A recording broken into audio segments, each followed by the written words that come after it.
ఓం శాంతి. మంచి చెడుల మధ్య యుద్ధం జరిగింది కదా! మరి దాని గురించి తెలుసుకుంటున్నాం కదా! ఇంకా ఏమేం జరిగాయనేవి తెలుసుకుందాము. కొత్త ఆలోచనలకు పునాది వేసి వ్యక్తిని తన సొంత స్నేహితులు దూరం చేస్తారు. ఇది అన్నిటికన్నా గడ్డు సమయమని చెప్పవచ్చు. సమాజానికి జ్ఞాపక శక్తి చాలా తక్కువగా ఉంటుంది. ఒక వ్యక్తి చేసిన మంచిని సమాజం చాలా త్వరగా మర్చిపోతుంది.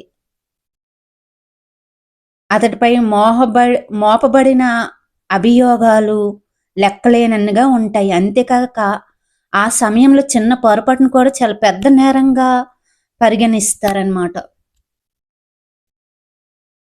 అంతకు మించిన దయానీయమైన పరిస్థితి ఏమిటంటే, ఈ సమాజంలో ఎంతో మంచి వ్యక్తులు ఉన్నారు. వాక్చాతుర్యం కలిగిన వారు, ఛాందసవాదులు తమ వాక్పటిమతో స్వార్థపూరితంగా ప్రజల మనోభావాలను మార్చేసి బోటకపు సత్యాలను నమ్మించే విధంగా చేస్తున్నారు. ఇటువంటి విరోధాన్ని బ్రహ్మబాబా మరియు ఓం మండలి ఇక్కడ ఎదుర్కొంటున్నది. అయినప్పటికీ బ్రహ్మబాబా చలించలేదు, వారి కోపం రాలేదు, కనీసం తిరిగి పోరాడాలని కూడా భావించలేదు. భగవంతుని బోధన కార్యక్రమాలు యథావిధిగా కొనసాగుతూ వచ్చాయి. శివబాబు ప్రతిరోజు బ్రహ్మబాబు శరీరంలోకి ప్రవేశించి వినిపించి జ్ఞానమురళిని వినాలని ఆకాంక్షించే వారికి జ్ఞానామృతాన్ని అందిస్తూ ఉన్నారు. మునుపటిలాగే స్కూల్ కొనసాగింది. సంస్థను మరింత దృఢత్వంతో మరియు మధురతతో నడిపించారు. బెదిరింపులకు బ్రహ్మబాబా ప్రతిస్పందిస్తారేమో అని సింధు ప్రజలు భావించారు. కానీ వారికి నిరాశే ఎదురయ్యింది. ఈ సంస్థకు బాధ్యులు బ్రహ్మబాబా కాదన్న విషయం వారికి అర్థం కాలేదు. వారు కేవలం ఒక సామాన్య గృహస్థుడు మరియు వ్యాపారవేత్త మాత్రమే. వారెప్పుడు విద్యావేత్త లేక గురువుగా అవ్వలేదు. నేను గురువునని బ్రహ్మబాబా ఎప్పుడు చెప్పలేదు. పవిత్రత మరి సంపూర్ణ బ్రహ్మచర్య బోధనలు బ్రహ్మ నుండి వచ్చిన బోధనలు కావు. ఇటువంటి బోధనలు విని మొదటగా బ్రహ్మయే విస్మయానికి గురి అయ్యారు. శివబాబు ఇచ్చిన జ్ఞానం ఫస్ట్ విన్న తర్వాత బ్రహ్మయే విస్మయానికి గురి అయ్యారనమాట.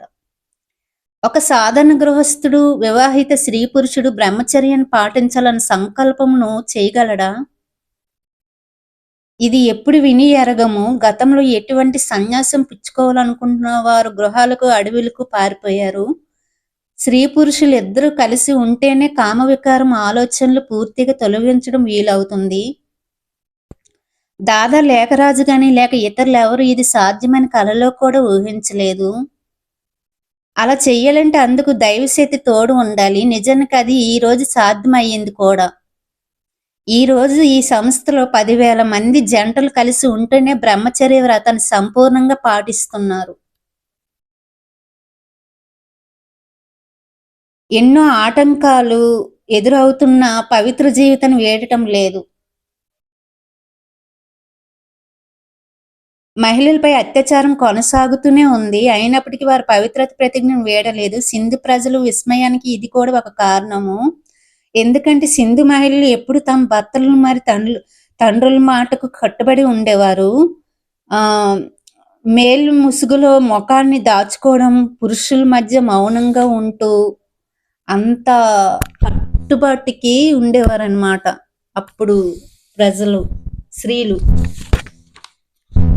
అణిగి మెనిగి ఉండటం, ఇళ్లల్లో పంజరంలోని పక్షిలా ఉండటం మాత్రమే తెలిసిన ఈ మహిళలు అకస్మాత్తుగా ఆధ్యాత్మిక శక్తితో నిండిపోయారు. ఏ గురువు చెప్పలేనంత స్పష్టంగా ఆధ్యాత్మిక జ్ఞానం గుహతలను వీరు చెప్తున్నారు. ఇంతటి ఉత్సాహం, బుద్ధి, స్థైర్యము వీరికి ఎక్కడి నుండి వచ్చాయి? తిట్లు, చిత్కారాలు, తన్నులు, ఆకలి, హింసలు, నలుగురు ముందు అవమానాలు జరిగినా కానీ ఈ మహిళలు వారి సిద్ధాంతాలలో వెనకంజి వేయలేదు. దీని వెనక ఎవరి శక్తి ఉంది? బాహ్యంగా ప్రజలకు బ్రహ్మబాబయ్య కనిపిస్తున్నారు. ప్రజల బుద్ధి అయితే మందగించింది. అందుకే పరమపిత శివ పరమాత్మ బ్రహ్మబాబా భౌతిక శరీరంలో ప్రవేశించి తమ అమోఘమైన అద్భుతమైన జ్ఞానాన్ని అందిస్తున్నారన్న విషయాన్ని ప్రజలు అర్థం చేసుకోలేకపోయారు.